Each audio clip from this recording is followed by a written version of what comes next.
ねえ古墳さん、日本語ってさ、なんだか孤立してる気がしない？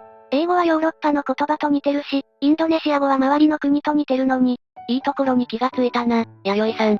日本語がどこから来たのか、というのは言語学最大の謎の一つなんだ。そうなの？日本で生まれたんじゃないの？もちろん今の日本語は日本で育ったが、そのご先祖様は、大陸から来たという説が有力なんだぜ。大陸から？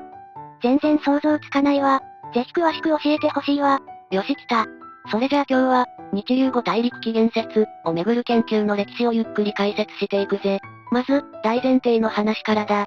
日流語という言葉は、実は一つの言語を指すわけじゃないんだ。どういうこと？私たちが話してるのは日本語でしょ？言語学の世界では、私たちが普段日本語と呼ぶものと、沖縄や奄美で話されてきた琉球の言葉は、姉妹関係にあると考えられている。これらをまとめて日流語族と呼ぶんだ。昔は琉球方言とも言われたが、今では別の言語として扱うのが主流だぜ。確かに沖縄の人の言葉って、全然わからないことがあるわ。そうだろ？でも、単語を一つ一つ比べていくと、実は規則的な対応が見つかるんだ。例えば、古い日本語で P の音で始まった単語は、今の日本語では H の音に変わっていることが多い。パナから花、やピから火、みたいにな。ところが、琉球書語の一部では、この濃い P の音が残っていたりするんだ。だから比較することで、元の形がわかる。なるほど、パズルのピースを合わせるみたいで面白いわね。その通り。そして、そのピースを組み合わせて復元した、日本語と琉球書語の共通の祖先を日流祖語と呼ぶんだ。今回のテーマである日本語の起源というのは、この千日流祖語がどこで話されていて、どうやって日本列島にやってきたのか、という話なんだぜ。千日流祖語？なんだか壮大な話になってきたわ。じゃあ、なぜその千日流祖語が大陸から来たとされるのか。大きなヒントが2つある。まず1つ目は、言語の多様性の低さ、だ。多様性が低い？いろんな方言があるじゃない。いや、そういうレベルじゃないんだ。もし、日本列島に旧石器時代や縄文時代から人々が住み続けて、その言葉がそのまま進化したとしたら、ニューギニア島みたいに、数百ものお互いに通じない言語がひしめき合っている可能性がある。確かに、日本には基本的に日流書語とアイヌ語しかないわね。この多様性の低さは、比較的新しい時代に、一つの言語グループがやってきて、元々あった言葉を塗り替えてしまった可能性を示唆している。なるほど。古い言語が絶滅しちゃったってことね。そして二つ目のヒントが、農耕の始まり、だ。日本列島では、縄文時代の狩猟採集社会から、弥生時代に水稲工作を行う社会へと大きく変化した。この水田稲作技術は、朝鮮半島から新しい人々、渡来系弥生人、と一緒に伝わってきたことが考古学的にわかっている。新しい文化と、新しい人たちがやってきたのね。そしてここが重要なんだが、言語学的に推定される日流祖語の年代と、この弥生時代の始まりの年代が、近いんだ。これは農耕言語拡散仮説、という考え方で説明できる。農耕を始めた集団は人口が爆発的に増えて、周辺に拡散していく。その時、自分たちの言語も一緒に広まっていって、元々いた狩猟採集民の言語を置き換えてしまう、というモデルだ。つまり、弥生人が稲作と一緒に千日流祖語も持ってきたってこと？その可能性が非常に高い、ということだ。この二つのヒントから、多くの研究者が千日流祖語の故郷を大陸に求めているんだぜ。とはいえ、ここまでは状況証拠に近い。もっと直接的な証拠はないのかと思うよな。あるの？そんなものが、あるんだな、これが。12世紀に書かれた朝鮮の歴史書、三国史の中に、その手がかりが眠っている。この本には新羅という国が朝鮮半島を統一した後の8世紀に全国の地名を中国風の名前に変えた、という記録があるんだ。ふむふむ。日本の地名も縁起のいい感じに文字に変えたりしたわね。その記録には、変更前の古い名前、と変更後の新しい名前、がセットで書かれていることがある。これが宝の山なんだ。どういうこと？例えば、ある地名の古い名前は、ただ音を真似ただけの当て字で書かれていた。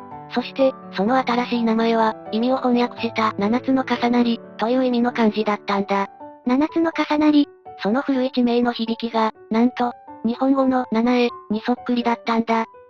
じゃあ、昔の人はその場所を七重って呼んでたってこと？ご名答、当時の韓国語では、七も重なる、も全然違う言葉なんだ。なのに、日本語だとぴったり意味が通る。しかも、こういう例は一つじゃない。特に、日本語の三つ、五つ、七つ、みたいな、基本的な数字を表す言葉が、古い地名からたくさん見つかっているんだぜ。すごい、古代の朝鮮半島に日本語そっくりの言葉があったなんて、動かぬ証拠ね。ああ。この言葉を、研究者は半島日流語、とか大陸和語、と呼んでいる。これによって、かつて朝鮮半島に日流語族の親戚がいたことはほぼ確実視されるようになった。問題は、ここからだ。この半島日流語を話していたのは誰なのか？いつ頃、どこにいたのか？これをめぐって、言語学者や考古学者の間で大論争が巻き起こることになるんだぜ。まず登場するのは、アメリカの言語学者ジョン・ホイットマンだ。彼の説は非常にわかりやすい。彼は、大陸から日本列島への人の移動に2つの大きな波があったと考えた。まず、第一の波。紀元前1500年頃、中国の山東半島あたりから、稲作文化を持った人々が朝鮮半島に南下してきた。この人々こそが日流語族の祖先を話す集団であり、彼らが朝鮮半島に広めた文化が無文土器文化。日本に渡ってからの文化が弥生文化だというんだ。なるほど、水田稲作とセットで日流祖母がやってきた。っていう説ね。そうだ。そして、次に第二の波が来る。紀元前300年頃、今度はもっと北の方から別の集団が南下してくる。彼らは独特な形の青銅の剣を持っていて、韓国式銅剣文化と呼ばれる。ホイットマンは、この集団こそが、韓国語族の祖先を話す人々だったと考えた。じゃあ、もともといた日流語族の人たちはどうなっちゃうの？いい質問だな。新しい勢力に押される形で、朝鮮半島南部にいた日流語族の人々の多くが日本列島へと移住していった。これが、日本で弥生文化が急速に広まった原因だ、と彼は説明するんだ。わかりやすいわ、まるで歴史ドラマみたいね。この説のポイントは、考古学の文化の移り変わりと言語の交代をダイナミックに結びつけたことだ。朝鮮半島で日流語族と韓国語族が入れ替わった、と考えるんだ。次に紹介するのは、日本の言語学者、伊藤秀人だ。彼は、半島日流語を話した人々の正体に迫ろうとした。正体？弥生人のご先祖様じゃないの？もちろんそうなんだが、彼らが大陸にいた時、中国の歴史書にどう記録されていたか、という視点だ。そこで注目したのが、Y という民族だ。Y？初めて聞いたわ。三国志、などの中国の記録によると、Y 人は古代の朝鮮半島東海岸あたりに住んでいて、漁業や交易が得意な海の民、だったようだ。彼らは早くから中国の文化に触れ、漢字の知識もあったと考えられている。伊藤は、この Y 人こそが大陸和語の話し手だったのではないか、と考えたんだ。なるほど。大陸和語という言葉に、Y 人という具体的な民族を結びつけようとしたのね。その通り。三国式の地名記録は8世紀のものだが、それを記録できた白木の役人の中に、漢字の運と訓を理解できる Y 人の末裔がいたはずだ、と。そうでなければ、日本語のような言葉の意味と音を正確に漢字で書き分けるなんて芸当はできないと考えた。確かに、言葉がわかる人がいないと、あんな記録は残せないと思うよね。そして、この Y 人の一部が、古代に何度も波のように日本列島に渡ってきて、日本語を話す人々の中心になった、というのが伊藤の考えだ。最後に紹介するのは、ベルギーの言語学者、マーティン・ロベーツだ。彼女の説は、もっとスケールが大きいぜ。彼女は、日流語族は孤立しているんじゃなく、もっと大きなトランスユーラシア語族、という巨大な家族の一員だ、と主張しているんだ。トランスユーラシア？ああ。これには日流語族の他に、韓国語族、ツングース語族、モンゴル語族、ジュルク語族が含まれる。つまり、日本語は韓国語だけでなく、モンゴル語やトルコ語とも遠い親戚だというんだ。トルコまで。信じられないわ。ロベーツもまた、農耕言語拡散仮説を使う。ただし、彼女が注目したのは、稲、ではなく、アワ、キビ、だ。彼女は、トランスユーラシア語族の故郷を、中国東北部の西洋が地域だと考えた。そして、その起源を約9000年前に遡り、後に交流は文化、として発展する、その源流となった文化に求めたんだ。ここは世界最古級のアワ、キビの栽培が行われた場所なんだ。じゃあ、アワやキビの栽培の広がりと一緒に、トランスユーラシア語族も広がっていったってこと？その通り。このアワ農耕民たちが、東へ、西へと拡散していき、各地で日本語や韓国語、モンゴル語などの祖先になった、というわけだ。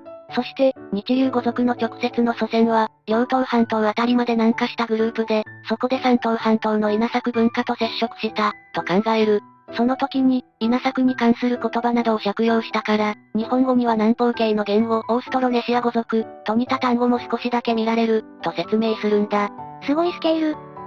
ホイットマン説とは人の流れも、注目する作物も違うのね。ああ。ホイットマン説では日流語族から韓国語族の人の入れ替えがあったが、ロベイツ説では、日流語族も韓国語族も同じトランスユーラシア語族、という兄弟で、それぞれ別の時期に南下してきた、と考えるんだ。でも、どの説を取るにしても不思議なことがあるわ。なんで日本語と韓国語は、単語は全然違うのに、文法はあんなに似てるの？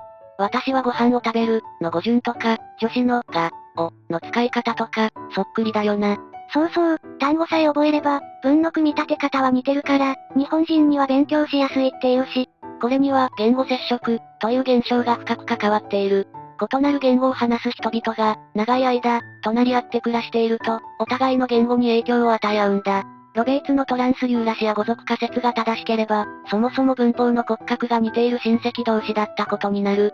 ホイットマン説や伊藤説のように、元は別の系統だったとしても、朝鮮半島という同じ場所で、何百年、何千年という単位で共存していたわけだ。長い間ご近所さんだったから、色々似てきちゃったってこと？そういうことだ。特に、少数派だったり、政治、文化的に影響を受ける側の言語が、優勢な側の言語の文法構造を取り入れることがある。伊藤秀人はこれを、狐の尻尾、仮説と呼んで、元は孤立語だった和語、日本語の祖先、が、膠着語である韓国語に憧れて、文法を真似て、化けた、だと説明している。化けた？面白い表現ね。ああ。でも完全に化けきれなくて、単語を並べるだけの単純な話し方をすると、狐の尻尾、が見えちゃう。ってわけだ。どの説が正しいにせよ、古代の朝鮮半島で長い言語接触があったことが、今の日本語と韓国語の文法的類似を生んだ、と考えていいだろうな。さて、今日の話をまとめよう。まず、日本語は琉球諸語と姉妹関係にあり、共通の日流祖語から分かれた。先日流祖語は、弥生時代に農耕文化とともに大陸からやってきた可能性が高い。その決定的証拠が、朝鮮半島の古い地名に残る半島日流語の存在だ。そして、その起源をめぐっては、考古学的な文化の交代と結びつけるホイットマン説、は偉人という特定の民族と結びつける伊藤説、さらに大きなトランスユーラシア語族の一部と捉えるロベイツ説など、様々な仮説が提唱されている。一つの答えがあるわけじゃないのね。ああ。これは言語学だけでなく、考古学、歴史学、そして最近では DNA を分析する遺伝学も加わって、みんなで挑んでいる壮大な謎解きなんだ。最近では、古代人の骨から DNA を抽出して、人々の移動ルートを直接明らかにしようという研究も進んでいる。すごい、科学の力で、言葉の歴史の謎が解けるかもしれないのね。そうだ。今日紹介した説も、明日には新しい発見で書き換えられるかもしれない。まさに現在進行形の学問なんだぜ。面白かったわ。普段何気なく使ってる言葉の裏に、こんなに壮大な歴史とドラマがあったなんて。だろ？言葉のロマンを感じてくれたなら嬉しいぜ。最後までご視聴いただき、ありがとうございました。この動画が少しでも良いと思ったら、チャンネル登録と高評価をよろしくお願いします。皆さんのコメントもお待ちしています。それでは、また次の動画でお会いしましょう。